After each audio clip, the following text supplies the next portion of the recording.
Monday, April 27th, 2020. How's everybody doing out there? Hopefully well. We are Student Loan Justice. We are the oldest and largest and really the only true grassroots group of significant size fighting for student loan justice.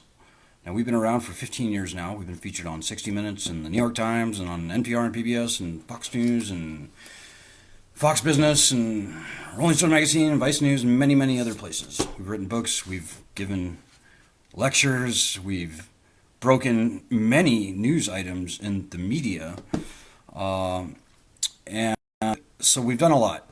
But one thing has not changed in the entire time that we've been around, and that is that we have not won student loan justice. This is just baffling to me. Student loans are the only loan in our nation's history to be uniquely stripped of consumer protections that exist for every other type of loan. Most notably, bankruptcy protections. Every loan in the country has standard bankruptcy protections. Imbued to this bankruptcy right is essentially given to us in the Constitution in Article 1, Section 8. So if you look at the very long list of congressional powers, power to raise an army, the power to declare war, the power to coin currency, and so forth, above all of the items that I just mentioned, you will see the call for uniform bankruptcy protections. That has been taken away from student loans, but it doesn't stop there. Student loans have also been stripped of statutes of limitations. They've been greatly restricted on fair debt collection practice laws, truth in lending laws. Even state usury laws have been taken away uniquely from student loans. So this has created an unconstitutional, viciously predatory, and hyper-inflationary lending system. The founders were very concerned about this sort of a thing happening in this country, and that's why they called for uniform bankruptcy laws ahead of all the other powers that I just mentioned. So student loan justice is a blatant violation of our constitutional rights. And it is astonishing and baffling to me that this problem has not been fixed in all the years that we've been doing this, despite great efforts. So I will say this. I'm very glad to say that right now, as we speak, there are two very good bills in the House and the Senate. S-1414 in the Senate, H.R. 2648 in the House. And these bills would indeed return standard bankruptcy protections to student loans, and they need to be fought for hard. But folks, I'm here to tell you right now today that all may be a moot point at this juncture. At this juncture, I think it's fair to say that the lending system is failed with a capital F. 80% of all student loan borrowers will never be able to repay their loans. They're either in deferment, forbearance, delinquency, or default, or they're paying and they're paying and they're paying, and their loan balance is going up. The default rate for the 2004 who graduated 16 years ago. Those people, and by the way, they were only borrowing roughly a third, maybe even a fourth of what is being borrowed today. That group of borrowers, their default rate is 40%. So what do you think the default rate for more recent students is? It's surely far greater than 40%. So those are just two statistics that I could use, but there are many others that very strongly support the claim that, folks, this is a failed lending system. And any good excuse to cancel these loans is a great excuse to use. This isn't something worth doing at this juncture. And indeed, particularly in the current coronavirus crisis that we find ourselves in, where $5 trillion has been thrown out to Wall Street and the business community and $1 or $2 trillion out to the rabble, normal people like us. But the interesting thing is that the president, it turns out, can cancel all federally held student loans. And that's like 85, maybe even 90% of all student loans in the country. And he could do this without needing one penny of congressional tax appropriation and without adding one dime to the national debt. So this is the lowest hanging fruit on the fiscal stimulus tree. And to that end, we started a petition a month, maybe 5 weeks ago, calling for the president, who happens to be Republican President Trump right now, calling on the president to issue an executive order calling for the cancellation of, in fact, an order demanding the cancellation, enacting the cancellation of all federally held student loans. We also, of course, will continue to push for the return of bankruptcy protections to all student loans that remain. But that petition is particularly important at this time, folks. Very important. If you have student loans, you really need to be supporting this petition with every ounce, well, maybe not every ounce, but with your extremely strong, persistent, vigilant efforts. Truly. There are some other proposals that we've seen out there, other petitions, in fact, calling for some form of student loan cancellation or another. But folks, I'm here to tell you that those are all just nonsense. They are calling for legislation that has to pass Congress that would require raising a tax of $1-2 trillion, that money would be taken and paid to the Department of Education so that the Department of Education could cancel loans. Now, first of all, there's absolutely no reason for that. The Department of Education does not need to be paid money to cancel loans. The taxpayers paid for those loans many years ago. So that's just nonsense in the first place. Quite frankly, it looks like a bailout for not only the Department of Education, who loves money, by the way, and has no desire of canceling any loans, but also for the private student loan companies who would love to force the government to buy their terrible non-performing loans from them for more than full book value, more than the full book value of the loan.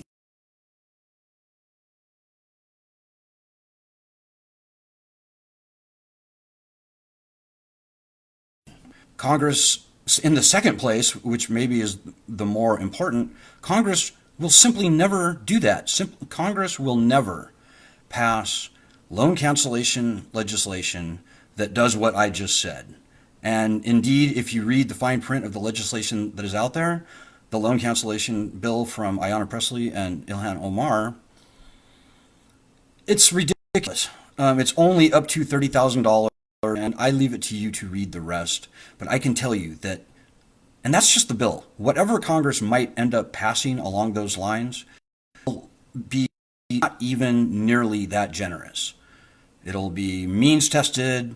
There will be an application to do. The bureaucracy around it will be terminally suffocating. So the Department of Education, who, as I said, has no desire or intentions of canceling any loans, would then take whatever crappy legislation comes out of Congress and they would put their fingerprint on it. And at the end of the day, almost nobody would get their loans canceled. I kid you not. It would be just an obscenely bureaucratic nightmare to even get a application processed. And the number of people who actually made it through would be few and far between. And just look at the Public Service Loan Forgiveness Program, folks. 99.2% of the people who thought they were getting their loans forgiven are not. So all the other proposals that we see and we hear about, we read about, are nonsense. This proposal that we are proposing could be done tomorrow. No congressional appropriation required, no tax money required, no additional tax money, nothing added to the national debt. So, hey, Kyle Phillip. And by the way, if you guys have any questions or comments as we go forward, I'm going to try and keep it semi-short tonight. We'll see how that goes. So, Kyle Phillip says, what's up with Ariana Grande push? Well, here's the thing, Kyle. Right now we have 230,000 signatures on our petition, so it is extremely important that everybody do everything they can to get more signatures. Now, Ariana Grande, who, I'm going to just be honest with you folks, I don't know. I couldn't even name one song that she sings. I think she might have been the one where there was that shooting in, like, France or something like that, and she was performing. I could be totally wrong, but anyways, the important thing about Ariana Grande is that she is a Bernie supporter. And she has a ton of fans that are either just graduated from college in the past couple years or are just about to graduate from college and are looking forward to their student loans. So she's got a great audience. She's a Bernie supporter. And now that obviously Bernie is, well, he's not out of the race, but he's suspended his campaign and likely will not be the nominee, we need to do what we can to leverage the people that we can leverage who can help us grow this petition. And so if you look at the top of this group, you will see that today we are doing a Twitter flash mob blitz thing on Ariana Grande. And I hope that you will pitch in. I know it sounds stupid, but believe me, folks, there's true power in numbers. And if we can get any one of the A-list celebrities that where people with student loans follow them and check them out and stuff, they could help us a lot. So we're asking not only everybody here, but also everybody who signed petition to please join in the fun. It doesn't take 5 seconds to do. The more pressure we can put on Miss Grande, the better off we'll be ultimately. Oh, good. That's good to know, Kyle. I know quite a few people did as well. I'm getting pretty good feedback from it on email. Now, folks, I mean, truly, there is a list of 8 items long that I would really like everybody out there to do. You know, we've got a video, and if you go to the petition and look, there's 4 things mentioned there. Link to the petition all over the internet, Facebook groups, comments below articles, I don't know, Instagram, freaking MySpace. I have no idea. But there's a lot of places where that link needs to go that will attract eyeballs of people who have student loans and should sign our petition. We should be able to get 5, 10, 15, even 20 million people on this petition. So yeah, tweeting it to other celebrities. Ariana Grande is not the only famous person in the country. There are many others who'd be very good ambassadors for us. And maybe the younger people out there know who they are better than I do. But like, you know, Taylor Swift and Lady Gaga and like Cardi B. Oh, by the way, Cardi B is also a Bernie supporter. You know better than I do. It's not hard. And we also made a video for President Trump. I would love it if everybody here would go grab that video and send it. Go to whitehouse.org/contact or whitehouse.gov/contact and get them a copy of the link to that. Cool. That's awesome, Kyle. Yeah, and maybe check with Kyle. Kyle knows Twitter a lot better than I do, but it's my impression that the best way to reach somebody is to, number one, tweet them, press the blue tweet button and it automatically brings up the their name, and then you say what you want to say. But also, as Kyle mentions here, reply to their tweets with a comment and say it down there as well. So I'm just saying. And also, not just celebrities, news organizations are fantastic. So far, we've gotten a little blurb on Fox News Radio, actually, up to this point about the petition. But that is the kind of thing that will really, really, really help us. So don't know what more I can say except the success of whether or not we get our loans canceled depends entirely upon how hard you out there, you watching this, how much effort you put in. And I'm not going to beat a dead horse, but I can tell you, after having done this for many, many years, is that when you sit there and wait and watch and assume that somebody else is going to pull your weight for you, it does not happen.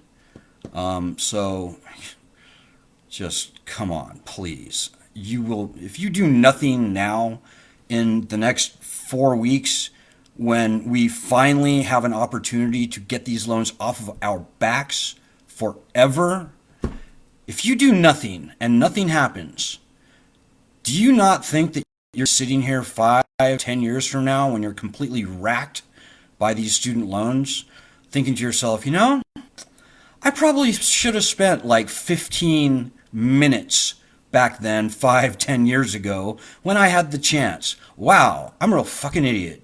Don't be that guy. Just get it done. Spend the time right now. Pardon my French. Hey, Sean Patterson. But yeah, there's like literally a laundry list of 8 things that everybody can do that would be just very, very helpful. Calling a reporter is a very good idea, particularly at this time. Call a reporter, a news organization, a producer, pick a magazine that you like. Anyways, there's a lot of things that you can do to generate some media interest in this. And believe me, folks, we've been doing this for many years. We have this argument sharpened to a razor's edge point, whatever you want to call it. We can do all the heavy lifting as far as answering all the difficult questions and all the interviews and all that kind of stuff. We do that all day long. We could be doing 30 interviews a day, and that would be totally fine. So if you set them up, we will gladly knock them down. Not hard to do. It's not hard to call a reporter. It's kind of a pain in the ass to do the interviews, but we certainly can do all the interviews. And by the way, we have people in every major media market in the country whose life stories will verify and validate everything that we claim. So please keep that in mind. Let's see what else. We're up to 233,000 signatures as we speak, folks. We can do much better than that, though, truly. We can do far, far better than that. And as I said, the success of this depends entirely upon how hard you work. So please, if you remember nothing else that I say tonight, remember that this week you owe it to yourself, to the country, and to tens or even hundreds of millions of people that are going to follow in our footsteps. So no pressure or anything, but come on, dudes. This is real. So let's see what else. I just want to let you all know that we are going to be leaving Iowa. We put in 7 months here, the middle of the country, middle of the state of Iowa. We got some great results. Able to convince Elizabeth Warren to pledge that as president, she would return bankruptcy protections to student loans by executive order. We got eyeball to eyeball with all of the candidates. We actually were instrumental also, believe it or not, in getting Joe Biden to adopt Elizabeth Warren's bankruptcy plan, although we still have another ask in with Joe Biden. And he has got to make the pledge that I just said that Elizabeth Warren made. He's got to make that pledge. Wants our support. This is critical because he could really screw things up this time, just like last time. We as a group certainly will not support him unless he makes the pledge that we were able to convince Elizabeth Warren to make. And we will happily, again, like we did in 2016, endorse the Green Party. We just will. And so Biden's got to come around. So I hope you'll keep that in mind.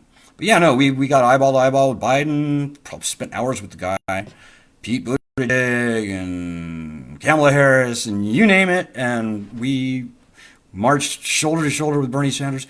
We got a lot done here in Iowa, let me just say. But alas, the time had come to move on, and we're going to be heading to North Carolina at the end of this week.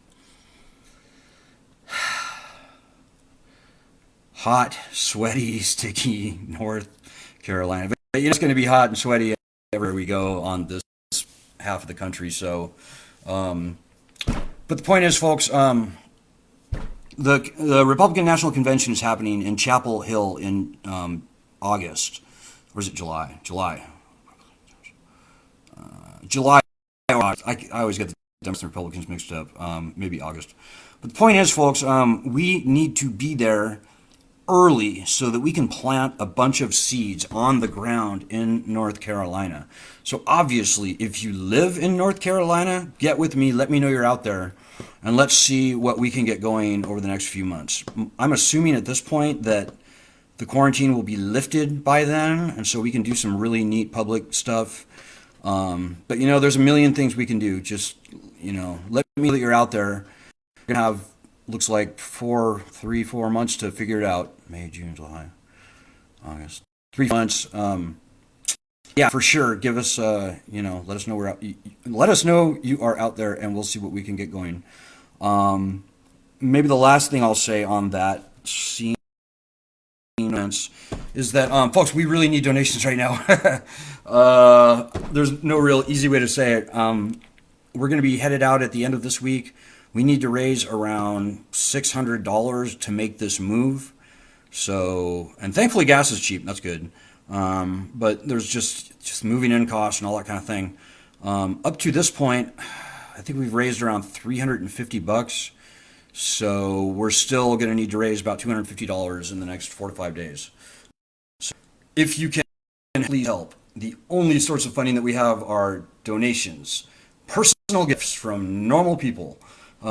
We We don't deal with bad guys. We don't have little side hustles. We certainly do not sell our members out, and that's very important. We are not predators in disguise. We're not trying to rope you. We don't use our group as hunting grounds to rope our members into highly unwise and harmful loan processes like loan rehabilitation or loan consolidation or refinance, any of that nonsense. We don't do any of that stuff. That's corrupt. The only place that we will take donation or money from is normal people making donations because they appreciate the work that we're doing and the results that we're getting. This is how it has always been, and this is how it will always be with this group. And I hope that you can appreciate the significance of that. So, if you can donate, please do it. If you've ever donated, re-upping your donation at this time would be super great. Never donated, then I would just urge you to please turn over a new leaf and make a first-time donation if you can. We don't need a lot, folks. We're talking $250. This is, in the grand scheme of things, not a lot of money. But we cannot do it on nothing. We cannot. We simply cannot. Believe me, I don't even want to tell you all the stuff that we've gone through over the years. But there were bridges and sleeping under them involved. And anyways, don't make us, folks. Just make the fun a little bit easier on us.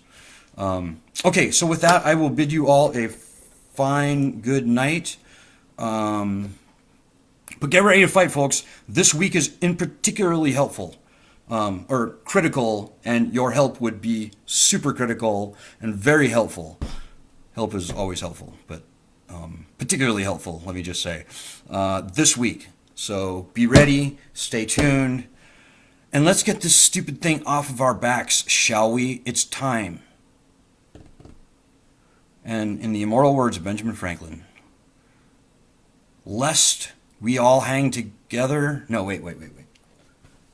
I always mess this up, but I'm going to do a little switch reverse this time. Lest we all hang separately, we should really all hang together. Think about that. I choose the hanging together one, not the other one. And I hope that you do too. Peace and stay safe. And push that petition.